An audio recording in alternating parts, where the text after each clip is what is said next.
Voilà, la modération est possible, la guerre est évitable. Excusez-moi. Franck Tapiro, de l'art de ne pas dire les choses, en fait. C'est ça que vous pensez? J'ai écouté vraiment attentivement, je crois qu'on est tous là à écouter, à essayer d'analyser. Je n'ai rien compris. Mais rien. C'est une façon de manifester sans dire les choses. Non, mais c'est extraordinaire. Quand on marche en général, déjà mobilisé, on se mobilise pour quelque chose, pour une cause. 2, quand on marche, on fait un effort. Mais 3, quand on explique pourquoi on est là et qu'une fine, il peut parler pendant 2 heures, on ne comprendra rien, ça explique pourquoi ils étaient quelques dizaines. Ça montre quoi? Ça montre que dans cette époque troublée, on ne peut pas être neutre. C'est impossible de rester neutre. La neutralité est une culpabilité absolue. Pourquoi? Parce qu'on a quand même en face de nous, comme j'ai dit, c'est le camp de la vie face au camp de la mort. On a une inhumanité représentée par le Hamas, et on a des gens qui estiment que, même avec le Hamas, même dans cet état-là, même s'ils ont eux-mêmes provoqué l'escalade, cette guerre, cette riposte normale et légale d'ailleurs d'Israël, s'il y a des victimes collatérales tristes, c'est épouvantable, mais on sait très bien qu'ils n'ont rien fait pour protéger leur population, puisqu'ils disent c'est à l'ONU de le faire, etc. Vous connaissez par cœur. Et il y a des gens qui vont défiler en disant oui, mais on va regarder en valeur absolue, parce que nous sommes pour la paix. Je leur rappelle à ces gens-là que pour faire la paix, c'est comme pour faire la guerre, faut être deux. Donc exactement. Avec qui? On va aller voir Haniyeh au Qatar, on va aller voir Méchal pour dire venez, nous allons aller signer avec vous un traité de paix à 2 États. Mais ces gens, malheureusement, il y a une bonne intention. Mais oui, il y a une bonne intention. Donc c'est gentil. Mais à un moment, il y a un temps pour être gentil, puis un moment pour être dur. Quand on fait la guerre, je suis désolé, on ne peut pas être gentil. C'est la vie, c'est comme ça. C'est une guerre qu'on a imposée à Israël. Voilà, c'est tout, c'est normal. Marc Toiti. Quand vous entendez, moi je dirais non, mais évidemment on est tous contre la guerre.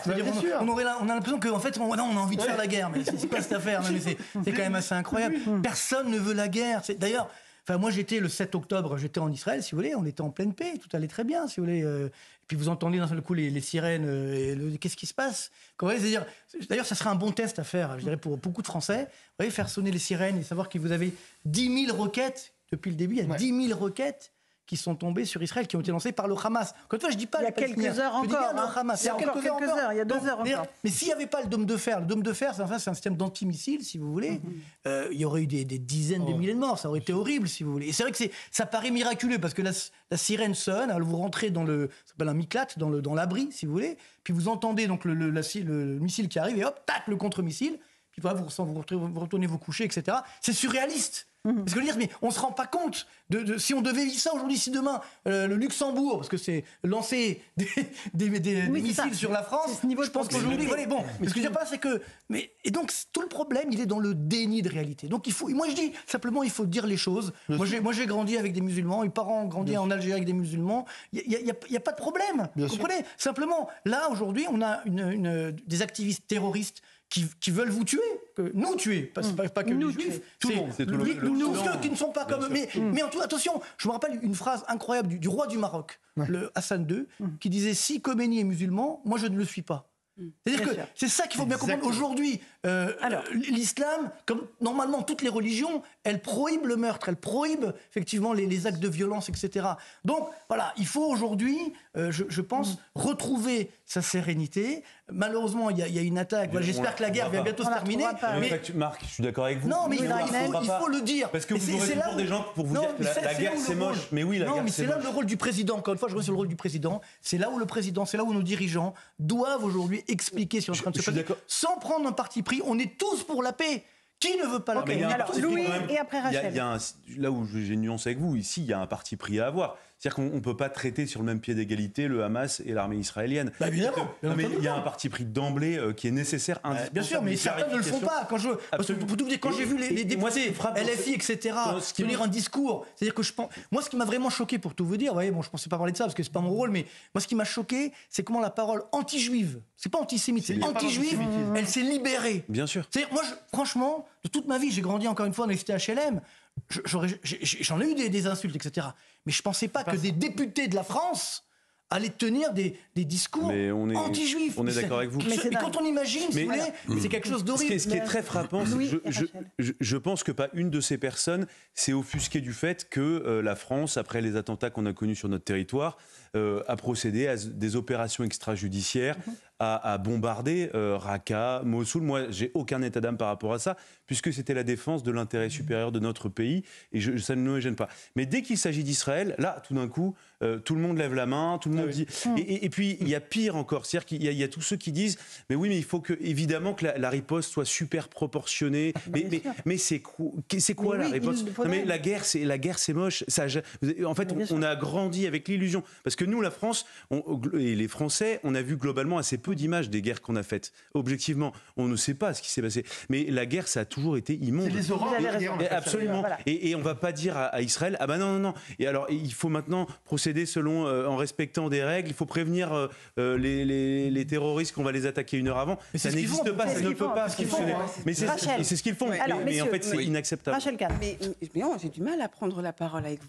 Alors, le truc, c'est Et moi que donc. j'ai été triste, profondément triste, suite à cette mobilisation du monde de la culture, triste, en colère, et j'ai ressenti une profonde solitude. La tristesse, parce que ça veut dire que ces personnes, même s'il y avait des bonnes intentions, mais l'enfer est pavé de bonnes intentions, ces personnes ont mis 5 semaines pour sortir du silence et nous faire une banderole où il n'y a rien d'écrit dessus. Alors même que ce sont des artistes, ce sont les mots, ce sont les textes, des gens qui doivent mobiliser nos émotions pour nous gargariser, pour être solides. La colère, parce que c'est la consécration pour moi du pas de vague. Imaginez en 42, on vient voir, on dit, en fait, on a une super idée avec une banderole blanche. Nous, on n'est ni pour les nazis, ni pour les juifs, mais par contre, ça serait bien qu'il y ait la paix. C'est intolérable. Et enfin, la solitude. La solitude parce que ce silence, il tue. Lorsque la laïcité, l'humanisme, l'universalisme, la lutte contre l'antisémitisme, ce n'est pas des principes, c'est un combat où il faut l'écrire, où il faut le dire, et qu'on a eu notre professeur Dominique Bernard, c'est dans la même veine en fait. Il a été tué à Arras. Tout est lié, bien sûr. C'est la même veine de liberté. Et le problème de ces artistes, ils ne s'en rendent peut-être pas compte maintenant, mais en gardant ce silence-là, bientôt, ils ne pourront plus créer. Bien sûr. Allez, Éric Revel, et après Oui. on écoute Je voulais Abnou juste Chalmani. rappeler cette allégorie de la guerre et de la paix qui a été portée par François Mitterrand en 1983 devant le Bundestag allemand, qui disait « les pacifistes sont à l'ouest et les missiles sont à l'est ». Vous voyez, un homme de gauche qui dit au bout d'un moment, c'est bien d'avoir des pacifistes, mais le problème, c'est qu'on a des armes braquées contre nous. Donc, tous ces gens de gauche, Charles Berling, qui incarne cette gauche caviar culturelle, et je pense aussi à la déclaration d'Isabelle Adjani, qui, moi, m'a un peu choqué, si vous voulez. Je dirais, pour être sympathique avec notre star, enfin, c'est encore une star, que la simplicité n'est pas l'ennemi du talent. Vous voyez, dans ce qu'elle dit ce jour-là, dans cette manifestation, écoutez bien, vous allez voir, si vous arrivez aussi à comprendre dans le détail, vous me précisez, parce que c'est absolument incompréhensible. Mais si vous voulez, Rachel a parfaitement résumé la situation. Ils ont mis des semaines et des semaines à manifester avec une banderole sur laquelle il n'y a rien d'écrit. Et puis attendez, et je termine une chose, parce qu'on parle beaucoup de trêve humanitaire, et je pense au peuple palestinien, parce que les Gazaouis, ils sont pris en otage quand même par le Hamas, et sous le feu de l'armée israélienne. Mais le cessez-le-feu, il a été rompu quand ? Le 7 octobre. Allez, je voudrais qu'on écoute Abnou Chalmani, présidente du jury du prix de la laïcité. Elle s'est exprimée ce week-end à la mairie de Paris. Elle a tenu un très beau discours et j'aimerais qu'on en écoute un tout petit extrait quand elle parle de l'islamisme qui a pu se développer en France. Écoutez-la. Au nom d'une tolérance dangereuse, nous avons collectivement laissé prospérer l'intolérance qui tue. Le sang a coulé en France. Le sang des journalistes, de caricaturistes, de policiers, de juifs, d'enfants juifs, de professeurs et de juifs encore. Le sang a coulé au nom de l'islamisme qui est un totalitarisme. L'islamisme réduit les hommes et les femmes à n'être que des agents de haine et de destruction. L'islamisme est un antisémitisme, un antiféminisme, une homophobie, un antirépublicanisme, un anti-humanisme, une fabrique de malheur, un incubateur de ressentiments imaginaires, la promesse de ténèbres pour tous. Bravo à Madame Chalmani, qui dit les choses de façon limpide. Voilà. Oui, puis avec ses origines iraniennes, journaliste, écrivaine d'origine iranienne. Voilà, de l'islamisme, c'est que ça provoque dans son pays depuis trop d'années. C'est de quoi souffrent ces femmes, justement, qui se battent et qui ont un courage phénoménal. D'ailleurs, je tenais à le dire, lors de la fameuse marche contre, alors moi je dis contre la haine des juifs, même si elle s'appelait contre l'antisémitisme, elles étaient là. Abnous, Mona, énormément de femmes iraniennes qui étaient là au soutien, parce qu'elles se battent justement contre cette haine inouïe contre laquelle on doit riposter. Et elles sont là parce qu'elles savent très bien que c'est le bon combat.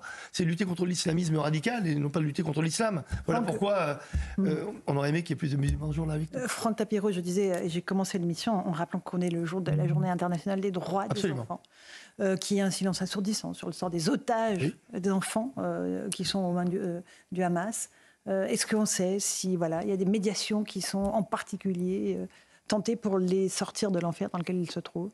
Je pense que certains chefs d'État, en France, aux États-Unis, en Angleterre, jouent vraiment tout ce qu'ils peuvent faire pour essayer de libérer, on le dit, une partie des otages. Alors je vous le dis sincèrement, on ne sait absolument rien, parce que toutes les informations les plus contradictoires nous arrivent. À un moment, on a des avancées, après il y a des sélections, et quand je dis des sélections, on parle de critères de sélection qui nous rappellent malheureusement des années terribles, où sur la plateforme d'Auschwitz, on séparait. Alors, les femmes, on les envoie tout de suite aux chambres à gaz, les enfants, pareil, et puis on sélectionne en fonction de la validité, etc.